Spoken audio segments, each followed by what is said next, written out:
ನಿನ್ನೆ ದಿನ ನಮ್ಮ ದೇಶದ ಮಾಜಿ ಪ್ರಧಾನಮಂತ್ರಿಗಳಾಗಿರ್ತಕ್ಕಂಥ ರೈತ ನಾಯಕರಾಗಿರ್ತಕ್ಕಂಥ ಹಿರಿಯ ನಾಯಕರಾಗಿರ್ತಕ್ಕಂಥ ಮಾನ್ಯ ಶ್ರೀ ದೇವೇಗೌಡರ ಅವರ ಧರ್ಮಪತ್ನಿ ಚೆನ್ನಮ್ಮ ಅವರು ನಮ್ಮ ನಾಡನ್ನು ಅಗಲಿದ್ದಾರೆ. ಅಪ್ಪಟ ಭಾರತೀಯ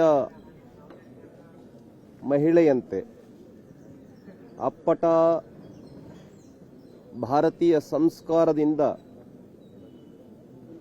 ಒಬ್ಬ ಆದರ್ಶ ತಾಯಿ ಹೇಗೆ ನಡ್ಕೊಳ್ಬೇಕು ಅನ್ನುವಂಥದ್ದನ್ನು ಚೆನ್ನಮ್ಮರವರನ್ನ ನೋಡಿ ನಮ್ಮ ಇಂದಿನ ಯುವತಿಯರು, ಇಂದಿನ ತಾಯಂದಿರು, ಇಂದಿನ ಮಹಿಳೆಯರು ಕಲಿಬೇಕಾಗಿದೆ. ಒಂದು ದೊಡ್ಡ ಕುಟುಂಬವನ್ನು ಒಬ್ಬ ಸಂಪ್ರದಾಯಸ್ಥ ಮಹಿಳೆಯಾಗಿ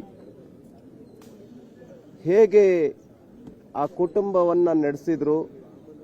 ದೇವೇಗೌಡರು ಸಂಪೂರ್ಣವಾಗಿ ರಾಜಕೀಯದಲ್ಲಿ ತೊಡಗಿಸ್ಕೊಂಡಂಥ ಸಂದರ್ಭದಲ್ಲಿ ಅವ್ರ ಮಕ್ಕಳಿಗೆ ಆದರ್ಶರಾಗಿ, ಕುಟುಂಬಕ್ಕೆ ಆದರ್ಶರಾಗಿ, ಕರ್ನಾಟಕದ ಎಲ್ಲ ಜನರಿಗೆ ಆದರ್ಶವಾಗಿ ಒಬ್ಬ ಭಾರತೀಯ ಮಹಿಳೆ ಹೇಗಿರಬೇಕು, ಹೇಗಿರಬಹುದು ಅನ್ನುವಂಥದ್ದನ್ನು ತಮ್ಮ ಜೀವನ ಪೂರ್ತಿ ನಡೆದುಕೊಂಡು ತೋರಿಸಿದ್ದಾರೆ. ಹಾಗಾಗಿ ಅವರ ನಡೆಯಲ್ಲಿ, ನುಡಿಯಲ್ಲಿ, ಜೀವನದಲ್ಲಿ ಒಂದು ಸತ್ಸಂಪ್ರದಾಯವನ್ನು ಬಿಟ್ಟು ನಮ್ಮನ್ನು ಅಗಲಿದ್ದಾರೆ.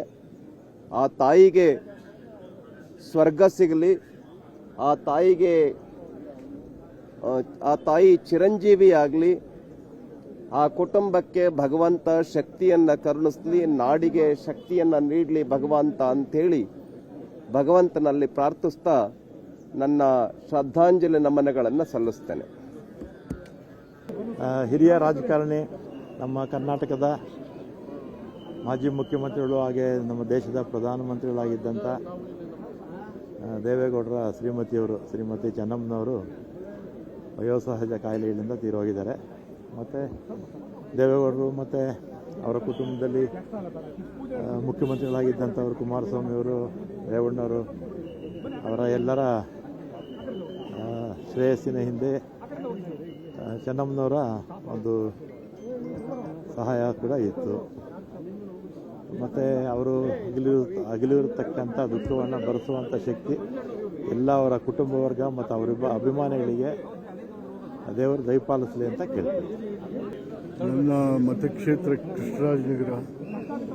ಕೃಷ್ಣರಾಜನಗರಕ್ಕೂ ಹೊಳೆ ನರಸೀಪುರಕ್ಕೂ 40 ಕಿಲೋಮೀಟರ್ ಅಷ್ಟೇ. ದೇವೇಗೌಡರ ಇಡೀ ಕುಟುಂಬ, ಅವರ ಬೆಳವಣಿಗೆ ಮತ್ತು ಚೆನ್ನಮ್ಮನವರ ಅವ್ರ ಜೊತೆಗೆ ಸಹಕಾರ ಇದೆಲ್ಲ ಕೂಡ ಭಾಳ ಹತ್ತಿರದಿಂದ ನೋಡಬೇಕು. ಏನೇ ಆಗಲಿ ನಮ್ಮ ಗ್ರಾಮೀಣ ಬದುಕಿನಲ್ಲಿ ಎಲ್ಲ ರೀತಿಯ ಕಷ್ಟ ಸುಖವನ್ನು ಉಂಡಂಥ ಚೆನ್ನಮ್ಮನವರ ಆತ್ಮಕ್ಕೆ ಶಾಂತಿ.